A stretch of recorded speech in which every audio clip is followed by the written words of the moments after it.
I'm going to just give you a very broad overview of what you might expect. And Edward has been here before, been there, done that. And so I'll ask Edward if what I'm saying matches his experiences in Japan. But you're all going to be hosted by some Japanese people, aren't you? Even your teachers are going to be staying with in a Japanese house. So basically, I'm not going to go into any real depth, but the real things you need to consider, I guess, and not in any particular order, are the Japanese bath. So the Japanese bath looks like that, and the Japanese bathroom is a prefab unit, which is like a one-piece mould extruded plastic room. You can just make it all wet if you want to. But you know about not actually washing yourself in the bath, don't you? So they will say, please take a bath, but you may be the first person in the bath because you are the honoured guest. And then after you, there will be the kids and the parents, and they'll all want to use the same water. So obviously they don't expect you to wash yourself in the bath. So that's why they've got a shower head, and there'll be a little stool to sit on, and you there'll be a little a little basin, and you fill that up with water and you splash yourself down until you're all soaking wet, and then you can wash yourself and do everything that you do in the shower. Shower yourself off, rinse yourself until you're perfectly clean, and then you get into the bath. And that's your bath. I don't think Japanese people really are shower people. They won't have a shower. They'll just have a bath like that. And sometimes there'll be a lid on it. There'll be a plastic roll-up lid, and that keeps the heat in, so you unroll the lid. And they have a plug, don't pull the plug out. Yes? With the cover, do we roll it back out when we're finished and cover it again? Or? Yes, yeah. Okay. Yeah. So that's that. That's the bath. So I've just cut and pasted some things from the internet here. Take a shower before your bath. Don't get soap or shampoo in the bath. Don't pull the plug when you're done. And in when I lived in Japan, one of our first apartments was in a very cheap building, and it didn't have hot running water. So we had to fill it with cold water, and I ran around the outside and turned the gas burner on, and there was a metal plug at the bottom of the bath that got very hot, and that would heat the bath, so you had to make sure you didn't sit on that. But in a normal house, of course, now in Japan they've got hot water, so it'll be a hot bath, and it's a lovely thing to do. It's a very relaxing thing to do, young people in Japan these days have what they call an asa-shan. Asa means morning, and shan is a shampoo. So particularly girls want to get up and have a shower and shampoo their hair every day, so that they've got beautiful, fabulous, shiny hair every day. So more and more these days, people are getting up and having a morning bath, but that was frowned upon when I first went to Japan, because Japanese people believed that if you bathed in the morning, you would catch a cold. Oh, wow. So I asked my mum, my host mum, can I please have a bath in the morning now? Because I prefer one in the morning. And I said, that would be ridiculous. Don't you know that you'll catch a cold? Oh, wow. So, but these days, your parents may ask you, would you like to have a bath in the morning or a shower? I mean, you could use that as a shower. You don't have to actually get in. You can have a shower there because the shower head's going to be there. So if you really want a shower in the morning, have one in the morning. But it will all be set up to have the bath at night. Okay. Leave it clean and tidy, obviously. It's just, a lot of these are just common sense that you would do. You know, you just leave things as you find them, don't you? Yeah. Prepare a gift.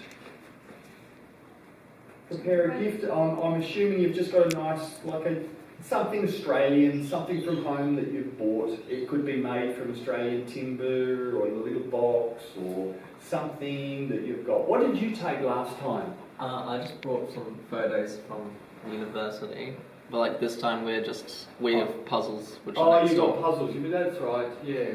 Okay. That's fine. And what did you do last time?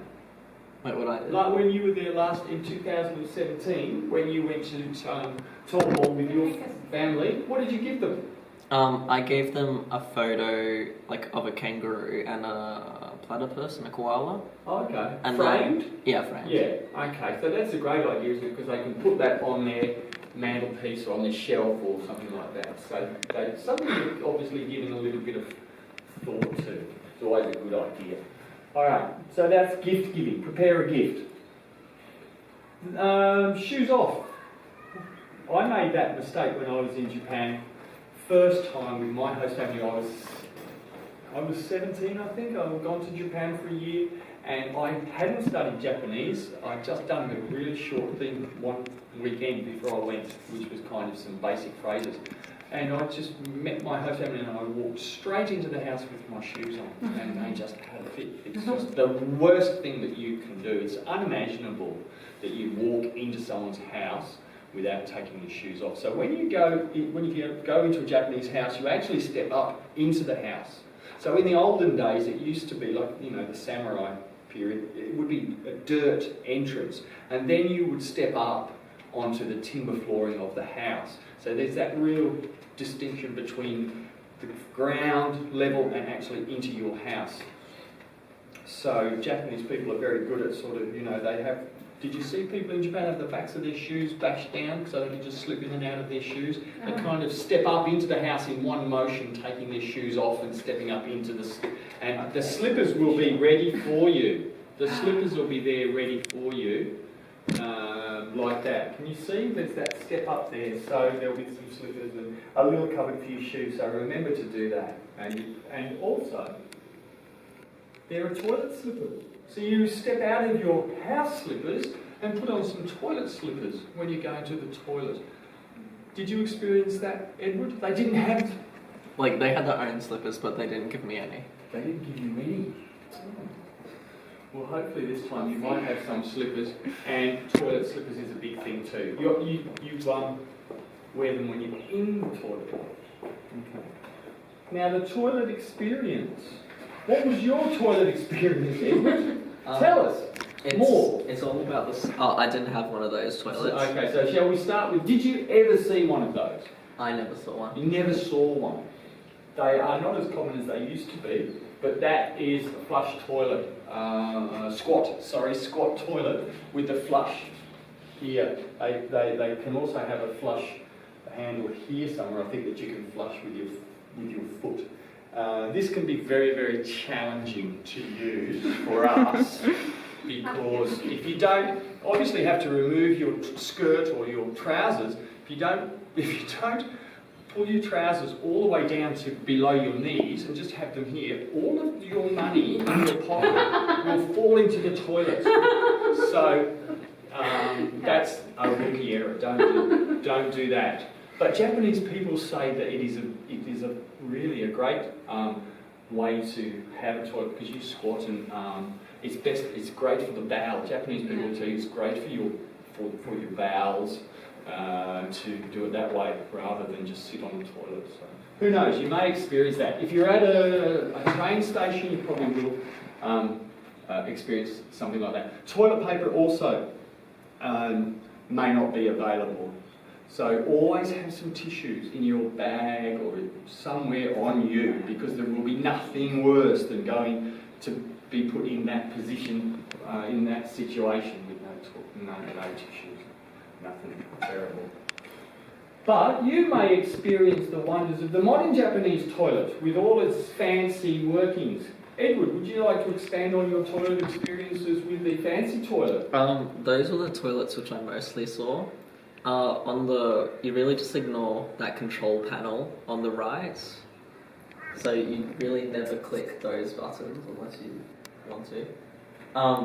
But sometimes there'll be like a separate panel, like with a big flush or small flush, like we do here, but it'll be like a button, not. And there's also, this says bidet, there's the bidet, and this is a little symbol at the bottom, the little spray, so it's self-explanatory, isn't it? So you can play with those buttons, but don't adjust the settings. Right. because the family have come to a mutual understanding of the strength and pressure and duration of those A bit like if you're an over and settings. under. Yes, Toilet paper. exactly. That's exactly right. So I'm sure you'll experience that. We've got a sideways dispenser just for stalling any of that argument. Okay. Alright. Okay. Make your own bed. I don't know whether you'll be on a futon. You may be on a futon like that. So basically that's on a... You may be, because you're a guest, and they may have a Japanese style room where even in the modern house, which might be completely Western style, there'll be one Japanese style room which has tatami matting floors and uses the futon, like, you know, the doona and mattress and whatnot. So that would be a nice experience for you to have that. Did you have that, Edward, or did you have a bed? I had a bed. You had a bed. You really were looked after, weren't you? Okay, so you may have a bed, or you may have that. Who knows? I don't know what will happen. Okay. Whatever it is you're saying, you just make it back Well, at yeah, the they say make your own bed. Just don't leave it a mess, basically. Don't leave it Yeah. messy. I would probably just tidy it. Yeah, tidy it. Tidy it up, and the mum will come in, or whoever will come in and tidy it up for you. You're there for how long? Couple Just of for a nights? couple of nights, 3 nights, Yeah, yeah. it's probably not worth too much, but right. Okay, and during the meal, eat everything your host offers you within reason, I suppose.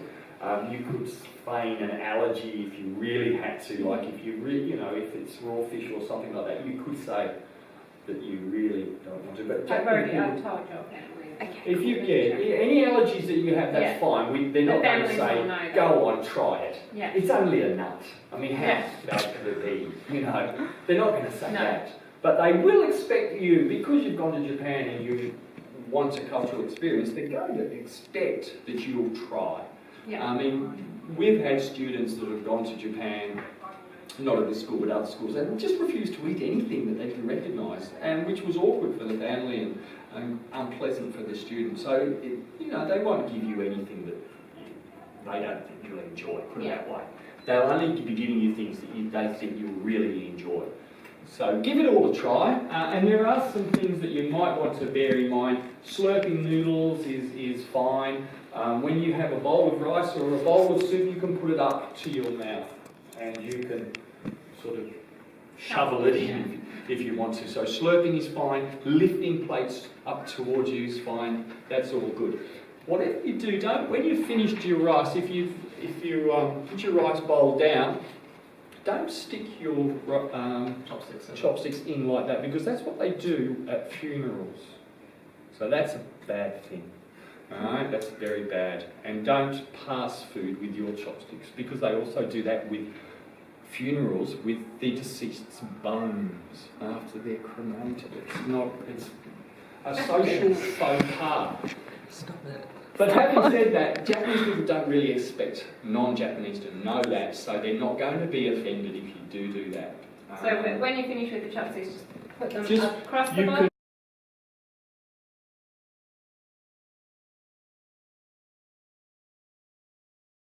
Nice way to refer to your mum and dad as Oka-san or Oto-san.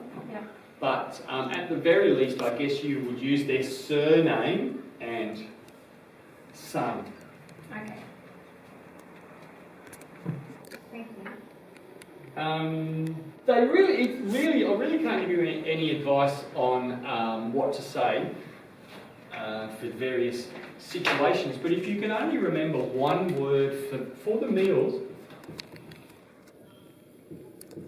itadakimasu. Itadakimasu means thank you for what we're about to receive. It's said before the meal, and it's showing appreciation. I originally learned that it was thanking the farmers for providing us with the beautiful meal. So it's just showing thanks for what you're about to eat. Itadakimasu, and everybody will say that. Every Japanese person always says that at every meal. Itadakimasu. And yeah, just wait until everybody else starts eating before you do. I probably don't have to say that, but You probably wait for the dad or the mum to start eating and then you. Right. Because in Japan there's still that quite rigid hierarchy of parents and kids and teachers and students and older people and younger people, and there is a deference to those people, and this idea of, you know, everyone's equal, and, you know, I would call Mr. Kotzer Tim. And if I called Mr. Kotzer, he would probably wonder why I'm not calling him Tim. But in Japan, that's completely alien, that kind of equality amongst people of different levels. So you wait for the parents to start eating, and they'll just say, why don't you start eating, Jessica? You must be starving. You've been on the plane for 8 hours. Don't wait for us. But just the fact that you've waited would impress them, that you've got some really nice manners. Yeah. Excellent. Anybody got any more questions? Edward's your go-to guy because he's been there before. He'll be able to advise you on anything. If you've got any questions, just